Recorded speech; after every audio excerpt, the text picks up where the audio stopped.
Hello दोस्तों, आज हम जानेंगे भगवान शिव के एक और रहस्य को जो जुड़ा है पार्थिव शिवलिंग से। मिट्टी के शिवलिंग को कहा जाता है पार्थिव शिवलिंग। कलयुग में मिट्टी के शिवलिंग की पूजा का विशेष महत्व बताया गया है। यह जो शिवलिंग बनाया जाता है, इसकी ऊंचाई 12 अंगुल से अधिक नहीं होनी चाहिए। भगवान शिव एकमात्र ऐसे देवता हैं जिनकी पूजा साकार और निराकार दोनों रूपों में होती है। साकार रूप में भगवान शिव मनुष्य रूप में हाथ में त्रिशूल और डमरू लिए बाघ की छाल पहने नंदी की सवारी करते हुए नजर आते हैं। शिव पुराण के अनुसार साकार और निराकार दोनों रूपों में महादेव की पूजा फलदायी सिद्ध होती है। वहीं शिवलिंग की पूजा करना अधिक उत्तम इसलिए भी बताया गया है ताकि शिव पुराण में भगवान शिव की आराधना के लिए शिवलिंग का विशेष महत्व बताया गया है, जिससे हम पार्थिव शिवलिंग की पूजा करें तो हमें बहुत सारे अनेकों लाभ मिलते हैं। शिवलिंग की आराधना करने से सभी मनोकामनाएं भी पूर्ण होती हैं और दुखों का निवारण भी होता है।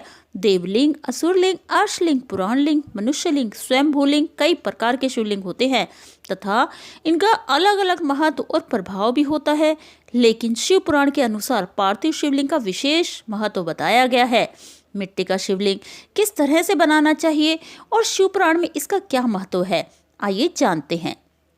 मिट्टी के शिवलिंग को पार्थिव शिवलिंग कहा जाता है। मिट्टी का शिवलिंग गाय के गोबर, गुड़, मक्खन, भस्म, मिट्टी और गंगा जल मिलाकर बनाया जाता है। पार्थिव शिवलिंग बनाते समय इन सभी चीज़ों में हमें एक और चीज़ मिलानी चाहिए, वह है गंगा जल। लेकिन ध्यान रहे, मिट्टी का शिवलिंग बनाते समय पवित्र मिट्टी का इस्तेमाल करना चाहिए। अगर यह मिट्टी बेलपत्र के वृक्ष के नीचे की हो तो अति उत्तम होता है। अगर वहाँ की मिट्टी ना मिल पाए तो चिकनी मिट्टी का भी हम उपयोग कर सकते हैं। नदी या तालाब की मिट्टी से भी हम शिवलिंग का निर्माण कर सकते हैं। धर्मशास्त्रों के अनुसार पार्थिव शिवलिंग बनाने के लिए किसी पवित्र नदी या तालाब की मिट्टी का भी इस्तेमाल किया जा सकता है। इस मिट्टी को चंदन और फूलों से पूजा करके इसमें दूध मिलाकर शिव मंत्र बोलते हुए शिवलिंग बनाने की प्रक्रिया हमें शुरू करनी चाहिए। ध्यान देने योग्य सबसे उत्तम बात यह है कि इस शिवलिंग को बनाते समय व्यक्ति का मुंह हमेशा पूर्व या उत्तर दिशा की ओर रहना चाहिए। जो हम पार्थिव शिवलिंग का निर्माण करें तो हमें उस समय उसकी ऊंचाई का भी विशेष ध्यान रखना है। शिवलिंग बनाते समय हमें इसकी ऊंचाई 12 अंगुल से बड़ी नहीं रखनी है और अंगुश से छोटा भी नहीं होना चाहिए। इससे आप किसी भी तरह का रुद्राभिषेक कर सकते हो। अब हम जानेंगे जो पार्थिव शिवलिंग है उसका क्या महत्व है। हमें इसके पूजन के बाद किस तरह की सिद्धि प्राप्त हो सकती है या किस तरह की हमारी मनोकामनाएं पूर्ण होती हैं। शिव महापुराण के अनुसार पार्थिव शिवलिंग की पूजा करने से सभी मनोकामनाएं पूर्ण होती हैं और हर तरह के कष्टों का निवारण होता है तथा हर तरह की सुख समृद्धि का वास हमें होता है। सभी मनोकामनाएं पूर्ण के लिए मिट्टी के शिवलिंग को सबसे ज़्यादा उत्तम बताया गया है। सबसे पहली बात तो यह है कि इस शिवलिंग का निर्माण स्वयं हम अपने हाथों से करते हैं, जिससे कि भगवान शिव अति प्रसन्न होते हैं।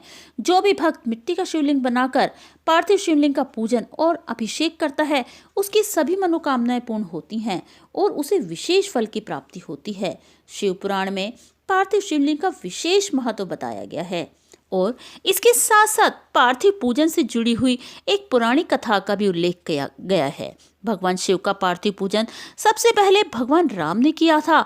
माना जाता है कि भगवान श्री राम ने लंका पर कूच करने से पहले भगवान शिव की पार्थिव पूजा की थी। कलयुग में भगवान शिव का पार्थिव पूजन कुष्मांड ऋषि के पुत्र मंडप ने किया था, जिसके बाद से अभी तक शिव कृपा बरसाने वाली पार्थिव पूजन की परंपरा हमेशा के लिए चली आ रही है।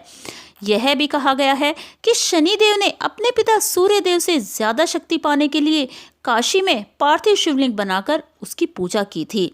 पार्थिव शिवलिंग की पूजा के बहुत से लाभ बताए जाते हैं। सावन के महीने में अगर पार्थिव शिवलिंग की पूजा की जाए तो व्यक्ति के जीवन से जुड़ी बड़ी से बड़ी बाधाएं और उसके जीवन में आ रही किसी भी प्रकार की कोई समस्या है उसका तुरंत निदान होता है।